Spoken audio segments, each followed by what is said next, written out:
اعوذ باللہ من الشیطان الرجیم، بسم اللہ الرحمن الرحیم۔ مظہر ٹی وی کے معزز ساتھیوں، السلام علیکم ورحمۃ اللہ وبرکاتہ۔ دوستو، انتہائی افسوس کے ساتھ یہ میں کہہ رہا ہوں کہ آج کل ہر طرف ایک ہی بات کا شور ہے کہ ترکی میں حالیہ جو زلزلہ پیش آیا، جس کی میگنیچیوڈ 7.5 یا 8 تھی، اور جس کی وجہ سے ہزاروں کے حساب سے لوگ شہید ہو گئے اور لاکھوں کے حساب سے مالی نقصان ہوا اور لوگوں کی بہت زیادہ عمارتیں گر گئیں، اور خود ترکی کی گورنمنٹ کے لیے یہ ایک چیلنج ہے کہ کس طرح وہ اپنے ترک عوام کی مدد کرتے ہیں۔ اس کے علاوہ دوسرے اسلامی ممالک نے بھی، اور خاص طور پر پاکستان نے بھی بڑھ چڑھ کر مدد کی ہے اور اپنے جوانوں کو ترکی کی مدد کے لیے بھیجا ہے۔ لیکن یہاں جو سوچنے کی بات ہے، اور یہ جو ویڈیو بنانے کا میرا مقصد ہے، اس میں آپ کو یہ بتانا ہے کہ سوشل میڈیا کے اوپر جو مختلف خبریں گردش کر رہی ہیں، اور جس میں یہ کہا جا رہا ہے کہ یہ جو زلزلہ آیا ہے یہ قدرتی نہیں بلکہ مصنوعی طریقے سے لایا گیا ہے۔ اگر ہم دیکھیں تو ہم تو یہی سنتے آئے ہیں کہ زلزلے کی پریڈکشن کرنا بہت مشکل ہے، بلکہ ناممکن ہے، اس کی پریڈکشن نہیں کر سکتے، جبکہ ہالینڈ کے ایک ادارے کے سربراہ نے یہ پہلے ہی بتا دیا تھا کہ ترکی میں اتنے میگنیچیوڈ کا زلزلہ آئے گا۔ تو یہ سوچنے کی بات ہے کہ اس کو کیسے پتہ چلا، کیا ٹیکنالوجی اس کے پاس ہے جس کو استعمال کرتے ہوئے اس نے پہلے ہی یہ بتا دیا کہ ترکی میں زلزلہ آنے والا ہے۔ اب بات کرتے ہیں جی، یہ زلزلہ مصنوعی ہے یا قدرتی؟ سوشل میڈیا کے اوپر تو یہی بات گردش کر رہی ہے کہ یہ زلزلہ مصنوعی طور پر لایا گیا۔ ہاں، اگر ہم سوچیں کہ مصنوعی طور پر زلزلہ لانے کی کیا وجوہات ہو سکتی ہیں، دوستو آپ جانتے ہیں کہ ترکی کا جو معاہدہ تھا وہ 2023 میں ختم ہونے جا رہا ہے۔ اسی لیے تو ترکی نے ارطغرل جیسے ڈراموں کا پہلے ہی سے لوگوں کو دکھانا شروع کر دیا ہے، تاکہ جو ہی یہ معاہدہ ختم ہو جائے تو اس وقت ترک عوام میں جوش و جذبہ ہو، وہ اپنے ملک کو آگے لے کے جا سکے، کیونکہ یہ جو 100 سال کا معاہدہ ترکی کے ساتھ ہوا تھا، جس میں اس کی سلطنت بکھر گئی تھی، اس کو دوبارہ حاصل کرنا یہ چاہتے ہیں، اور نان مسلم کبھی بھی نہیں چاہتے کہ ترکی دوبارہ سے ایک پاورفل ریاست ملک کے طور پر ابھرے، کیونکہ ترکی کے اوپر اس وقت بہت ساری کنڈیشنز ہیں، شرطیں ہیں، بہت سارے سائنس کے میدانوں میں وہ ترقی نہیں کر سکتا، کیونکہ 2023 کے بعد ترکی کے اوپر جتنی بھی شرائط ہیں، جتنی بھی کنڈیشنز ہیں، وہ ساری ختم ہو جائیں گی، اور ترکی آپ کو ایک آزاد محسوس کرے گا، تو اس طرح وہ ترقی کی راہ پر گامزن مزید ہو جائے گا۔ لیکن جبکہ نان مسلم بالکل نہیں چاہتے کہ ترکی زیادہ دوبارہ ابھرے، کیونکہ اللہ تعالیٰ قرآن پاک میں ارشاد فرماتا ہے کہ یہود و نصارہ تمہارے کبھی بھی دوست نہیں ہو سکتے۔ تو اس آیات کا مطلب یہی ہے کہ یہود و نصارہ جو ڈرامہ رچاتے ہیں کہ ہم مسلمانوں کے خیر خواہ ہیں، مسلمانوں میں یا دنیا میں امن لانا چاہتے ہیں، تو یہ ان کی غلط بات ہے، یہ ہو ہی نہیں سکتا۔ ہاں، اگر کوئی کسی کا ساتھی ہے تو صرف اور صرف وہ اپنے مفاد کے لیے ہے۔ اب بات کرتے ہیں جی، زلزلہ اگر قدرتی نہیں تو مصنوعی کیسے آیا؟ کون سی ٹیکنالوجی استعمال کی گئی؟ کیا طریقہ کار تھا؟ کیا اس طرح کے زلزلے دوسرے ملکوں کے اوپر بھی آتے رہے ہیں؟ جاپان کے اوپر جو زلزلہ آیا تھا اس میں کیوں تباہی اتنی زیادہ ہوئی؟ اس کے علاوہ بے موسم جو بارشیں ہوتی ہیں، یہ کیسے ہوا؟ اور پاکستان میں جو زلزلہ آیا تھا غالباً تو وہ کیسے آیا؟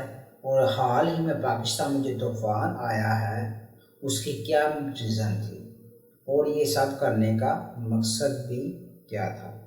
اگر ہم سوشل میڈیا کی بات کریں تو اس میں ایک چیز کے اوپر بڑی بحث ہو رہی ہے جس کو ہارپ ٹیکنالوجی کہتے ہیں، HAARP، ہارپ ٹیکنالوجی۔ اب سوچنے کی بات یہ ہے کہ یہ ہارپ ٹیکنالوجی ہے کیا، اس کا مقصد کیا تھا، یہ کس نے بنائی، کیوں بنائی، اب بھی ورکنگ میں ہے کہ نہیں، تو اس کو استعمال کرتے ہوئے اس ماحول کو تباہ کرنا کیا مقصد ہو سکتا ہے۔ اس سارے سوالوں کے جوابات جاننے کے لیے آپ دوستوں سے درخواست ہے کہ میری اس ویڈیو کو مکمل دیکھیے گا، اور اس کے علاوہ میرے چینل کو لائک، شیئر اور سبسکرائب کر دیں، اور کمنٹس باکس میں کمنٹس دیں تاکہ میں مزید اپنی ویڈیو کے اندر امپرومنٹ لا سکوں۔ دوستوں، واپس آتے ہیں اپنے ٹاپک کی طرف کہ ہارپ ٹیکنالوجی کیا ہے۔ ہارپ ٹیکنالوجی 1993 میں یہ شروع ہوئی اور 2007 میں یہ کمپلیٹ ہو گئی، اور اس کو جو فنڈنگ کرتے تھے سب سے پہلے US ایئر فورس تھی، اس کے بعد اس کے ساتھ US نیوی بھی مل گئی، اور اب university of Alaska Fairbanks اور ڈارپا ادارہ جو امریکہ کا ہے وہ بھی اس کو فنڈنگ کرتا ہے۔ جبکہ 2014 میں یہ اعلان کیا گیا کہ ہم اس پروگرام کو پرماننٹلی شٹ ڈاؤن کرنے جا رہے ہیں، لیکن یہ ڈسکشن ہی رہی، اس کو بند تو نہ کیا گیا، بلکہ یہ جو ادارہ ہے یہ university of Alaska Fairbank کے حوالے کر دیا گیا اگست 2015 میں۔ جو ہارپ ٹیکنالوجی ہے یہ اصل میں مخفف ہے کچھ الفاظ کا، the high frequency active auroral research program, یہ مخفف ہے جی۔ اصل میں یہ جو ریسرچ سینٹر بنایا گیا ہے یہ الاسکا کے اندر US اسٹیٹ الاسکا میں بنایا گیا ہے، اور اس کو جو اب جس کے انڈر ہے یہ اس یونیورسٹی کا نام ہے university of Alaska Fairbanks. اس اسٹیشن کے اوپر ریسرچ سینٹر میں 180 اینٹیناز لگائے گئے ہیں، اور یہ اینٹیناز اتنے ہیوی قسم کے ہیں، اور یہ اتنی ہیوی قسم کی بیمز پیدا کر سکتے ہیں، ویوز پیدا کر سکتے ہیں کہ یہ کسی بھی چلتے ہوئے ہوائی جہاز کو 1 سیکنڈ کے اندر پگھلا سکتے ہیں۔ یہ جو 180 اینٹیناز ہیں ان سب کی ویوز اس طرح اس کو ڈیزائن کیا گیا ہے، 180 اینٹینا سے ریڈیو ایکٹیو ویوز نکلتی ہیں، وہ اکٹھی ہو کے ایک بن جاتے ہیں، ایک بننے کے بعد سیدھا وہ جب جس سے ٹکراتی ہیں تو اس کو راکھ کر دیتی ہیں۔ اکثر آپ نے ایک شیشہ دیکھا ہوگا اپنی زندگی میں گول کہ آپ اس کو سورج کے سامنے کریں تو اس کے اندر سے ایک لائٹ نکلتی ہے، اور لائٹ نکلنے کے بعد جس کے اوپر وہ لائٹ پڑتی ہے روشنی وہ جلنا شروع ہو جاتا ہے۔ اکثر آپ نے اسکول لیول کے اوپر یہ ایکسپیریمنٹ بھی کیا ہوگا۔ اسی طرح اسی بیس کے اوپر یہ جو 180 اینٹیناز ہیں یہ اتنی ہیوی قسم کی بیم پیدا کرتے ہیں، ریڈیو ایکٹیو ویوز پیدا کرتے ہیں کہ یہ ساری ویوز 180 اینٹیناز کی مل کے ایک ویوز پیدا ہوتی ہے، اور اس کی حرارت اور اس میں پاور اتنی ہوتی ہے کہ یہ کہیں بھی کچھ بھی کر سکتی ہیں۔ اب ہم بات کرتے ہیں کہ یہ ریسرچ سینٹر بنانے کا مقصد کیا تھا۔ شروع میں تو جو امریکن یہ یونیورسٹی ہے جو وہ یہ کہتے ہیں کہ اس کا مقصد سویلین اور ملٹری یوزز کے لیے تھا، مطلب سویلین کے بھی لیے اس کو استعمال کرتے تھے، ملٹری یوزز کے لیے استعمال کرتے تھے، GPS نیویگیشن کو اچھے طریقے سے جاننے کے لیے، اور انڈر واٹر میں ریسرچ کرنے کے لیے، اور خلا میں ریسرچ کرنے کے لیے۔ لیکن اب اب کہتے ہیں جی اس کو مقصد بنانے کا مقصد یہ تھا کہ آئنوسفیئر جو خلا میں مختلف اللہ تعالیٰ نے لیئرز بنائی ہوئی ہیں جو الٹرا وائلٹ سورج سے یا دوسرے ستاروں سے زمین کے اوپر آتی ہیں، اور یہ اتنی مہلک ہوتی ہیں کہ اس سے انسان کو نقصان ہو سکتا ہے۔ تو یہ جو لیئرز ہیں وہ ان الٹرا وائلٹ ریز اور کاسمک ریز اور دوسری شعاؤں کو روکتی ہیں تاکہ یہ زمین کے اوپر نہ آئیں، تو جس کی وجہ سے زمین کا نقصان نہ ہو۔ تو اس میں ایک لیئرز ہے جس کا نام ہے جی آئنوسفیئرز۔ آئنوسفیئرز ایسی لیئرز ہے کہ جب اس لیئر کے ساتھ cosmic rays, ultraviolet rays اور دوسری مہلک ریز اس لیئر کے پاس آتی ہے تو یہ لیئر ان کو آئونائز کر دیتی ہے، مطلب آئن میں چینج ہو جاتی ہے، اور اس طرح وہ لیئر زمین تک نہیں آ پاتی، اس سے انسانیت کا ڈیمیج نہیں ہوتا، مطلب انسانیت کو نقصان نہیں پہنچتا۔ اس لیئر کا یہ مقصد ہے۔ تو سائنسدانوں کا ہاپ ٹیکنالوجی بنانے کا ایک مقصد جو مقصد یہ بھی تھا کہ کسی طرح یہ دیکھا جائے کہ کس طرح ہم آئنوسفیئر کی لیئر کو تبدیل کر سکتے ہیں، کس طرح ان میں تبدیلی لا سکتے ہیں، اور یہ دیکھنا مقصد تھا کہ آئنوسفیئر کس طرح اتنی ہیوی قسم کی الٹرا وائلٹ ریز کو آئن میں تبدیل کرتی ہیں، کیا طریقہ کار ہے۔ آپ کو یہ معلوم ہونا چاہیے کہ ہماری زمین کا ایک میگنیٹک فیلڈ ہے، مطلب ہماری زمین بھی شعاعیں خارج کرتی ہیں۔ تو اس ہاپ ٹیکنالوجی کو استعمال کرتے ہوئے، اس کی بیم کو استعمال کرتے ہوئے جب زمین کی گہرائی میں اس کو پھینکا جاتا ہے تو یہ ہمارے جو میگنیٹک فیلڈ ہے زمین کا، تو اس کو ڈسٹربنس پیدا کرتی ہیں، تو اس میں خلل کی وجہ سے ارتعاش پیدا ہوتا ہے، اور اس ارتعاش کی وجہ سے زلزلے آتے ہیں، جن کی یہ بھی ایک تھیوری سوشل میڈیا کے اوپر عام ہے۔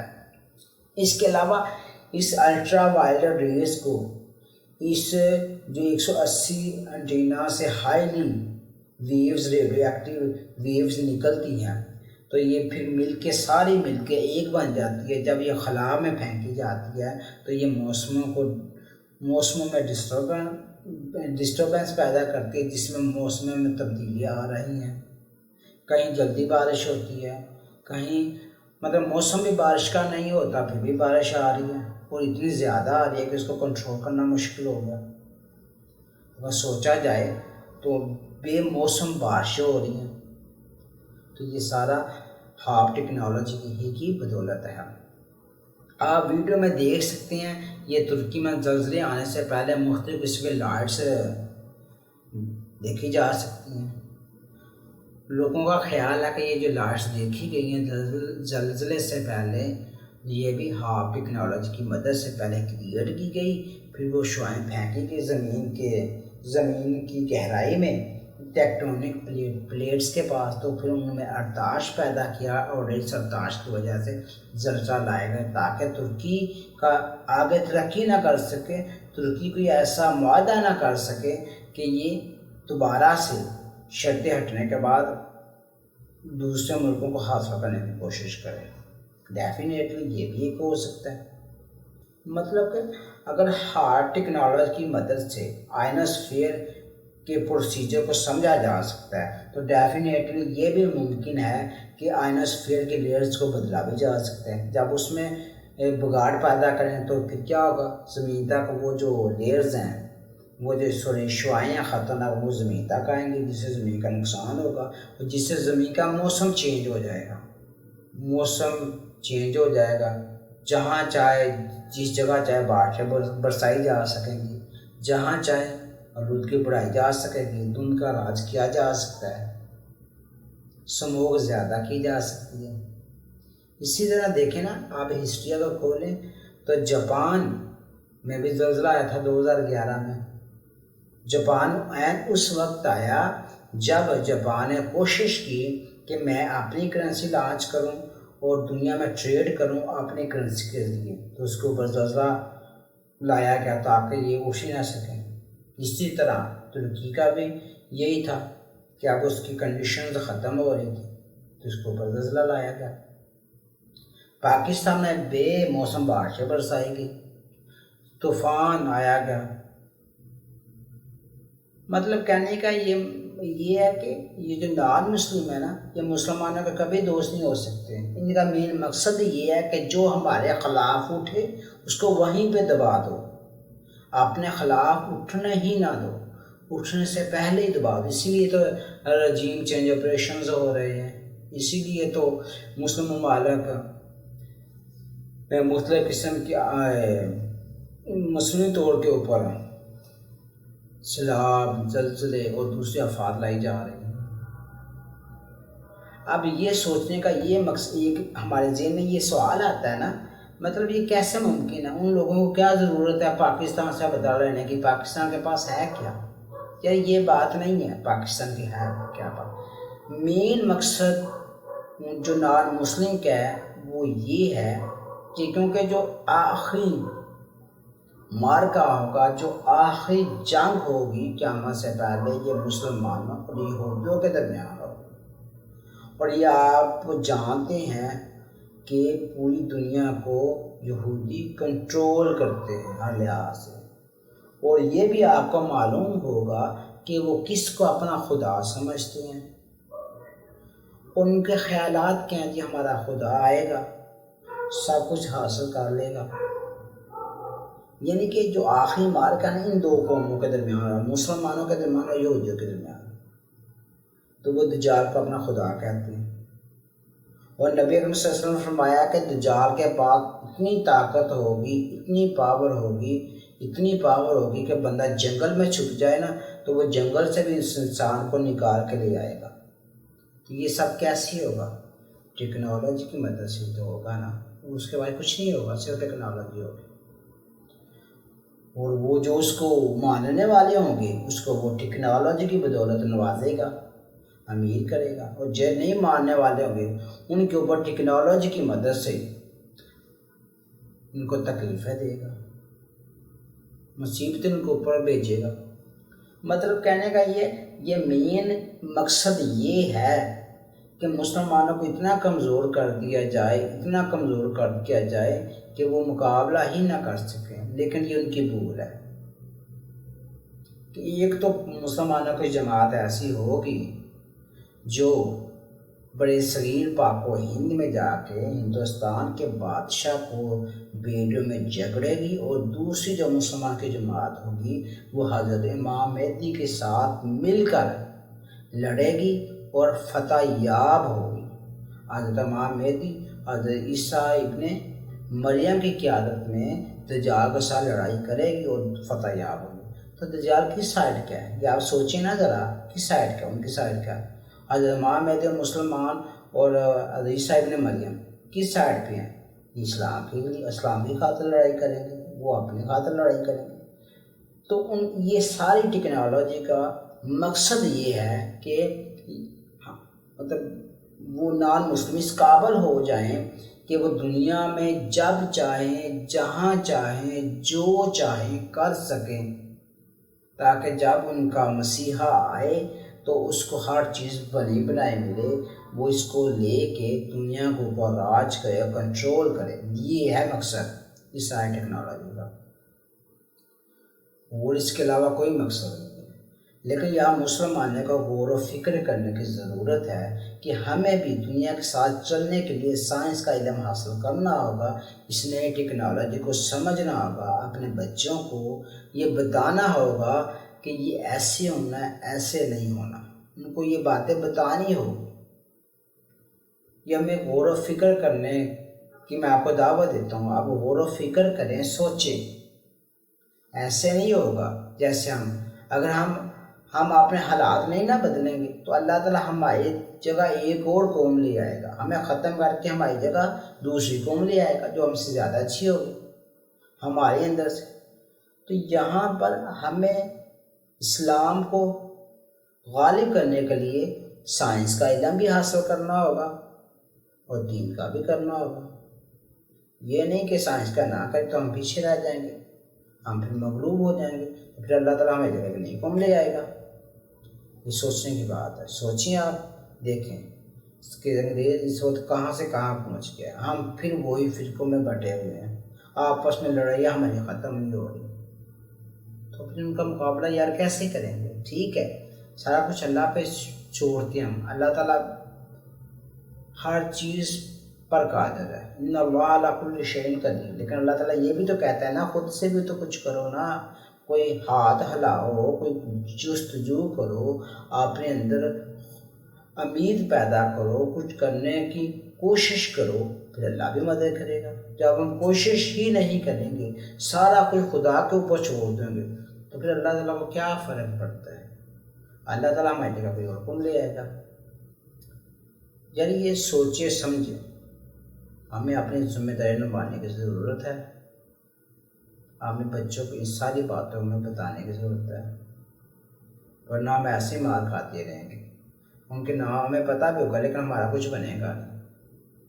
لاسٹ میں اللہ سے دعا ہے کہ اللہ تعالیٰ میری، آپ کی اور ہم سب کی حفاظت فرمائے اور مسلمانوں کی مدد فرمائے، اور ترکیہ اور سائریہ میں جو کام ہوا ہے یہ زلزلے کا، اللہ تعالیٰ جو شہید ہو چکے ہیں ان کو جنت الفردوس میں اعلیٰ مقام دے۔